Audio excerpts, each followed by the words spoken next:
Parade for duty. Today is Thursday, June 7th, 2012. The weather outside is hot and sunny and the roads are clear and dry. It's 9 a.m. and I arrive at the Durham College convenience store where I work as a store clerk. At 9:15, a woman walks into the store. Good afternoon.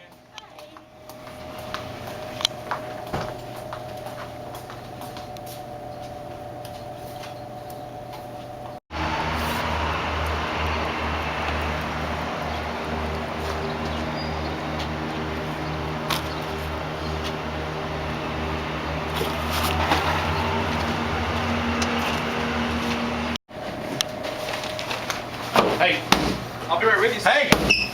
Open the till and put the money in the bag. Okay, whatever you want. Hurry up, open the till and put the money in the bag.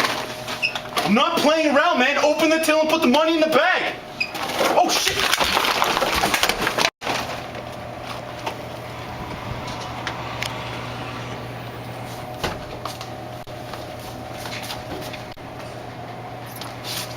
Are you okay, sir? Sir?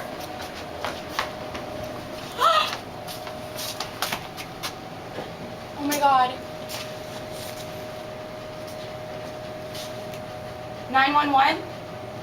I'm at a convenience store at Durham College and a man's just been shot. Yeah. Okay. Okay, thank you.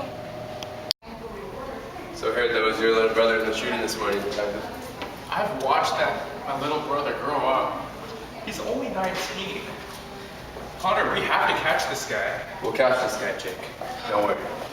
Right now, we have our only witness. She was in the store. Her name is Eliesha Noel. Let's go interview her.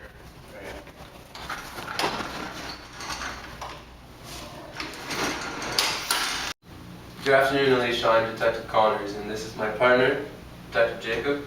His brother was the man you saw get shot in the store this morning. Oh my God.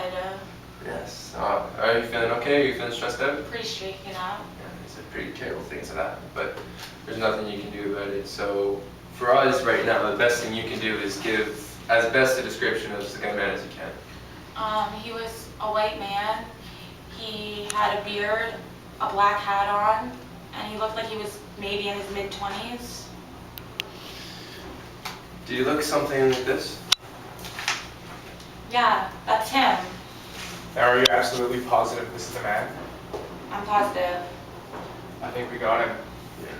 Well, this man, his name is Bronstine. We've been looking for him for the past couple of weeks. He has a history of armed robberies at banks and convenience stores.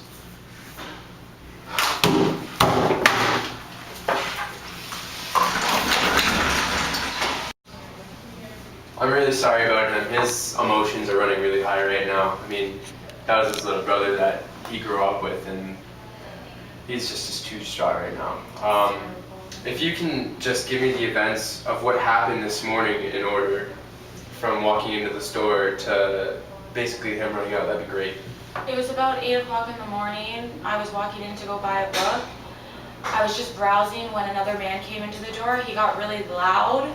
I was walking up to the counter when he started slamming on the counter, so I hid, and then they were yelling at each other. He wanted money or something like that, and then he just pulled out a gun, and the other man, the clerk, he pulled out his gun, and then he just started shooting and then ran to his truck. You ran to his truck?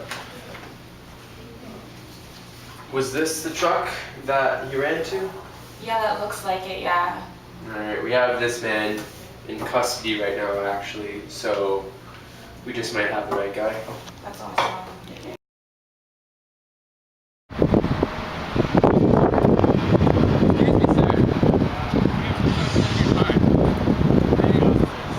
Ask you a few questions about what happened this morning here at this convenience store. What happened this morning? There was a robbery this morning at this convenience store. You have the right to remain silent.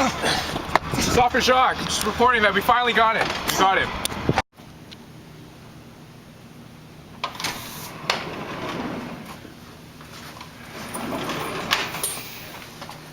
So here we have a list of people that fit the description of the crime that you described to me this morning. Can I have everyone turn to the left, please? And turn to the right. Okay, which one? Can I have number 2 step forward? That's him. Are you positive? Absolutely.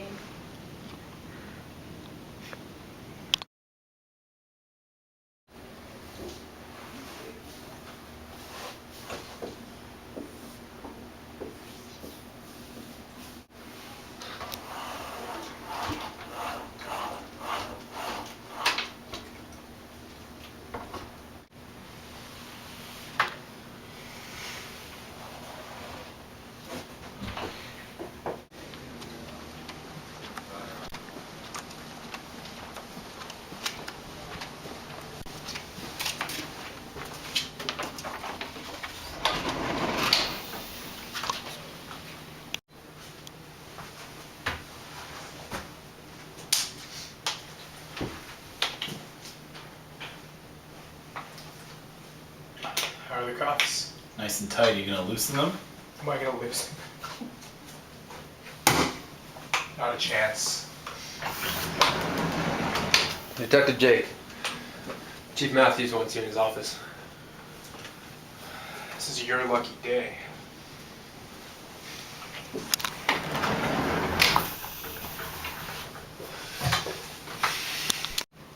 Good afternoon, Mr. Bronstine. I'm Detective Conor. I'll be conducting this interview from now on. Where'd that asshole go? He's been kicked off the case. He's a little emotional right now. He can't keep himself in check, and Chief's called him off. How can I help you, officer? Well, first things first. Can I offer you any water? Yes, please. Thank you very much. All right. So, where were you this morning, Mr. Bronstine? I was at my girlfriend's house. And after your girlfriend's house? We went to Durham College. Mm-hmm. Anywhere specifically in Durham College? We went to the tuck shop to pick up a pack of smokes. Yeah. You smoke regularly? No, it's my girlfriend that smokes. All right. Well, can you tell me anything else after that? Where'd you go after that? I picked up the smokes. I went back to my car and we went back to her house from there. All right.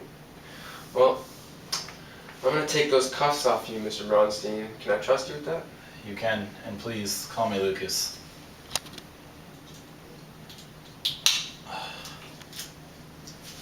Thank you, officer. Okay, Lucas. Have you had any alcohol in the past 24 hours? Had a couple beers last night, that's it. And you usually feel okay after that? I'm perfectly fine. Yeah. Do you have a history of drinking problems? I don't. There's no history in your family, nothing you can think of? Tell me. Not that I'm aware of. Alright. Have you been under the influence of any drugs within the past 48 hours? Definitely not. You haven't smoked any weed? You haven't taken any painkillers or anything like that? I have not. I took an Advil, that's pretty much it. Nothing that's going to cloud your judgment? Not at all. Alright, well, how do you sleep? Had a great sleep last night. Great sleep last night? Yeah, okay.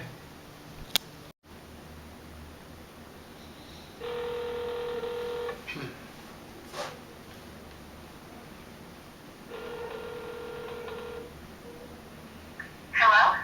Hi, good evening, Eliesha. This is Officer Jacques calling. We met earlier today with my detective Conor Brown. Right. Hi, I just have some questions for you. Like yesterday, you seemed a little bit distraught, which is normal, it happens. Would it be possible for you to come in sometime today to conduct a cognitive interview with me? I'm sure. Perfect. Basically, we will just be leading you through the events that happened, but in a different order. Okay. Okay, I will set up an appointment with you with my assistant Joanne. Thank you so much. You're welcome. I'll see you in a little bit. I'll see you soon. Bye-bye. Bye. So the interviewing process rooms are just around the corner here. Okay. Today will be a much easier interview for you. Eliesha, thank you so much for seeing me on such short notice. So I've been going over my memo pad that I took yesterday when we had our interview, Right. and a lot of things are just not adding up to me. Are you familiar with what a cognitive interview is? I'm not, sorry. Well, it's what us interviewers do. It's just a little technique that we use where basically we make the person, like the victim or suspect or witness, tell what the whole scenario in order then they say the whole scenario again backwards, and they say the whole scenario again in a different perspective. And then it just ends with a context and statement questions. Alright, so now I need you to do the whole scenario backwards if you can for me, please. Okay, I'll try. That's all I'm asking for you.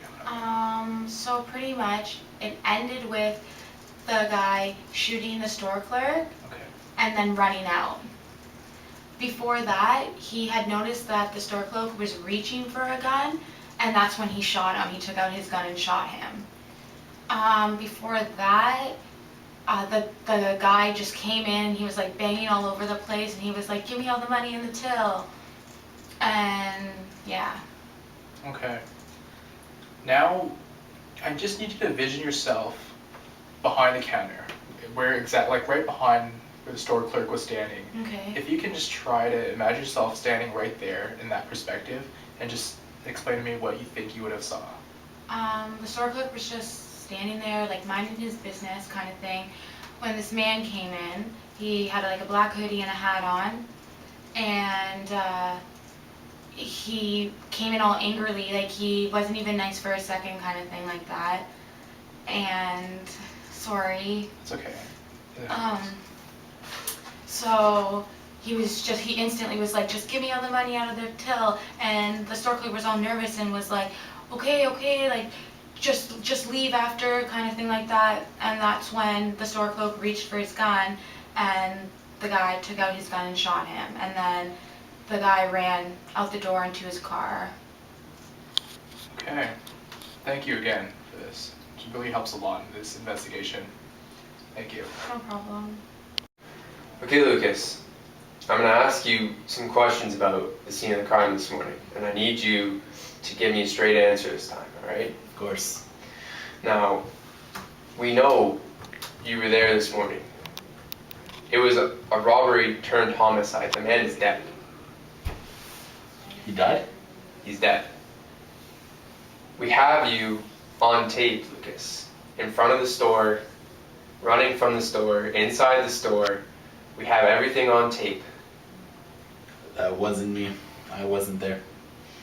I got smokes, and then I left. Listen, Lucas, let me be honest with you.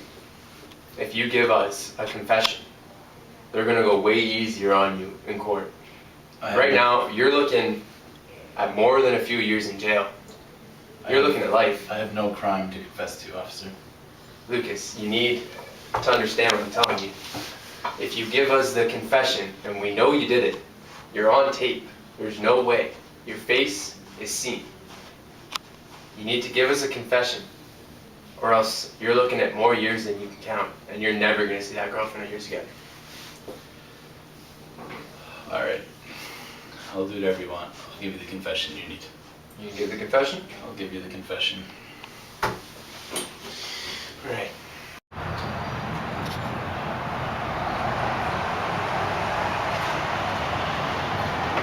Jake. So, what's the verdict? Well, he's going to be prosecuted for homicide. He's got the confession in. He's going away. Thank God at that. Family's going to have the justice they deserve. I hope that guy rots in prison. You want a victory cigarette? Thank you. Good job, partner.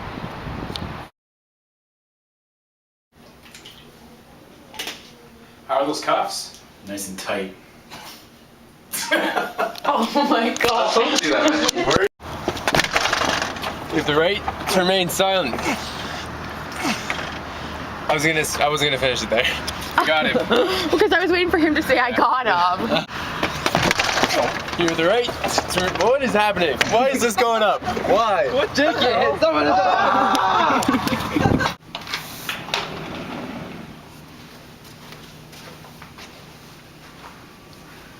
No, I can't. We have some people that fit the description of the robbery that you described to me this morning. Can I have everyone stand to the side? Left or right, man?